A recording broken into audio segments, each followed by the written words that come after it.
আলহামদুলিল্লাহ, আমি মুফতি অলিউল্লাহ মাহমুদ, বাংলাদেশ খেলাফত মজলিস খুলনা মহানগরের সাধারণ সম্পাদক।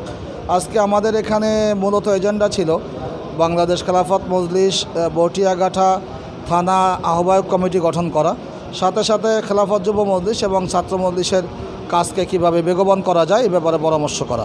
তো ইতিমধ্যে আমরা বাংলাদেশ খেলাফত মজলিস বটিয়াঘাটা থানার যে 7টি ইউনিয়ন আছে, এই ইউনিয়নের একটা প্রাথমিক শাখা আমরা গঠন করেছি এবং বটিয়াঘাটা থানার একটা আহ্বায়ক কমিটি গঠন হয়েছে। আগামী 3 মাসের ভিতরে ইনশাল্লাহ আমরা আশা করতেছি যে বটিয়াঘাটা একটা পূর্ণাঙ্গ থানা কমিটি গঠন হবে। আলহামদুলিল্লাহ, বটিয়াঘাটা থানার মধ্যে বাংলাদেশ খেলাফত মজলিসের কাজের সাথে একাত্মতা ঘোষণা করে ওলামা ইকরামদের একটা গণজাগরণ শুরু হয়েছে। আমরা এটাও আশা করতেছি যে এই গণজাগরণ একসময় ইনশাল্লাহ বটিয়াঘাটা থানায় গণবিপ্লবের রূপ নেবে। আল্লাহ রাব্বুল আলামিন কবুল করেন। কিন্তু বিগত দিনে আপনারা ইচ্ছা করলে এ থানায় একটা কমিটি দিতে পারতেন বা এরকম লোকজন হতে পারতো, কিন্তু এখানে আপনাদের কিসে বাধা ছিল বা কেন আপনার কমিটি এর আগে দেননি?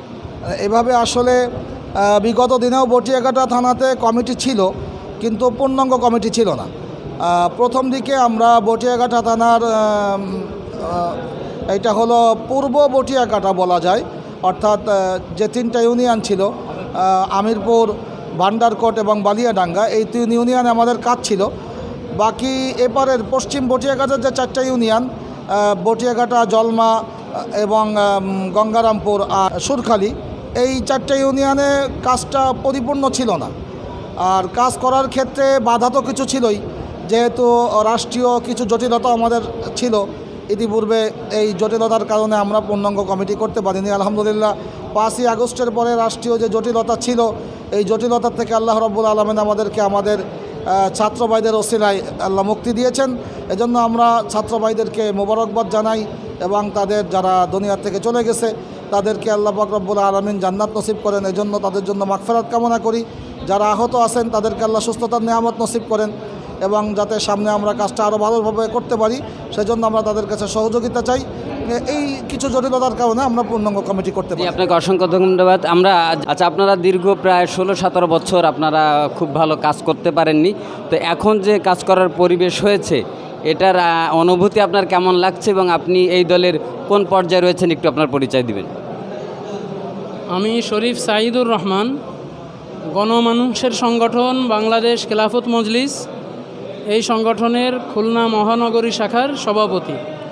আমরা জানি এদেশের সর্বজন শ্রদ্ধেয় আলেমে দিন শাইখুল হাদিস আল্লামা আজিজুল হক রহমতুল্লাহ আলাইহি 1989 সালের 8ই ডিসেম্বর এই সংগঠনের সূচনা করেন এবং শাইখুল হাদিসের যোগ্য উত্তরসূরি আল্লামা মামুনুল হক সাহেব হুজুর, যিনি বর্তমান এই সংগঠনের মহাসচিবের দায়িত্ব পালন করতেছেন।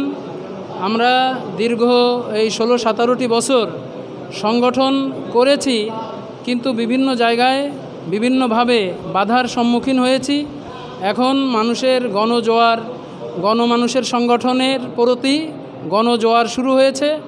এরকম একটা পরিবেশ দেখে আলহামদুলিল্লাহ, আসলে ভাষায় ব্যক্ত করা সম্ভব না, এত ভালো লাগছে যে বিশেষ করে হকের সংগঠন বাংলাদেশ খেলাফত মজলিস, এই সংগঠন পুরো শুধু বটিয়াঘাটা না, পুরো বাংলাদেশে ব্যাপক একটা সাড়া পড়ছে। বিশেষ করে আজকে আমাদের থানা বটিয়াঘাটায় যে গণজাগরণ দেখলাম আমরা, আসলে অনেক শান্তি পাইছি। দোয়া করি এরকম প্রত্যেকটা থানায় জন্য আল্লাহ পাক এভাবে। আলহামদুলিল্লাহ, অসংখ্য ধন্যবাদ। সুপ্রিয় দর্শক, আপনারা দেখতে পাচ্ছিলেন। আলহামদুলিল্লাহ, আমি মোহাম্মদ মুজাহিদুর রহমান, বাংলাদেশ খেলাফত মজলিসের আজকে বটিয়াঘাটা থানা কমিটি গঠন হলো।